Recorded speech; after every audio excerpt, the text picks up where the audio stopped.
हम लोग भूगोल पढ़ रहे हैं और एक ज्वालामुखी का थोड़ा झलक देखेंगे इसमें और समझेंगे भी इसको।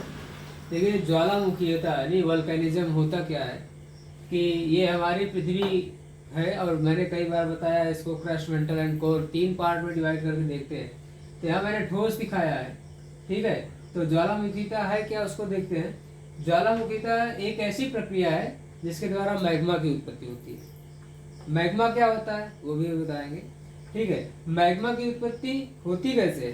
ताप में वृद्धि और दाब में कमी के कारण होती है, ठीक है। मैग्मा की उत्पत्ति के कारण होती है, ताप में वृद्धि और दाब में कमी के कारण होती है।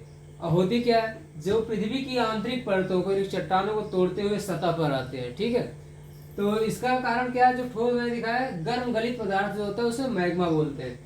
तो ये दो रूप में होता है, जैसे ठोस ठोस पदार्थ है। अब ये क्या है कि यहाँ पे ताप में वृद्धि हुई और दाब में कमी, तो इसके कारण क्या हुआ कि ज्वालामुखी का उद्गार हुआ, ज्वालामुखी का उद्गम होता है और ये लावा के रूप में जो है बाहर आता है, ठीक है। और गर्म गलित पदार्थ जो मैग्मा है ये 3 रूपों में होता है। ठंडा शीतलीकरण हुआ जब ठोस, तरल और गैसीय तीनों अवस्था में हो सकता है, ठीक है।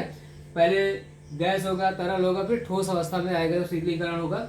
यहाँ मैंने दिखाया है कि ये मेंटल की बात की जा रही है, एक और है। ताप में वृद्धि हुई और दाब में कमी, तो तरल अवस्था में हो गया। ताप में जो है कमी हुई, दाब में वृद्धि हुई तो जमीन अवस्था में हो जाएगा, ठीक है। एक चीज है। दूसरी चीज यहाँ पर देखिए, इस चीज को हम समझेंगे। गर्म गलित पदार्थ यानी मैग्मा होता क्या है कि जब लावा के रूप में जो है गर्म गलित पदार्थ मैग्मा की उत्पत्ति होती, बाहर आता है, तो यहाँ पे बाह्य आग्नेय चट्टान बनती है, ठीक है। वहीं पर जब ये मैग्मा जब शीतलीकरण ठंडा होकर जब बाहर आएगा तो यहाँ इसको हम बोलते हैं अभ्यांतरिक, ठीक है, आग्नेय चट्टान की उत्पत्ति होगी। तो ये दो चीजें ध्यान में रखना है कि गर्म गलित पदार्थ जो होता है इसी को हम लोग मैग्मा बोलते हैं, और इसी की उत्पत्ति के कारण जो है आग्नेय चट्टानें बनती हैं। बाह्य आग्नेय चट्टान लावा के रूप में होगा, शीतलीकरण होगा तो अभ्यांतरिक आग्नेय चट्टान की उत्पत्ति होगी। इसमें ये झलक हमने देखा है और इसके बारे में हम और बाद में भी देखेंगे। कल से हम लोग भूकंप शास्त्र पर आधारित अध्ययन करेंगे।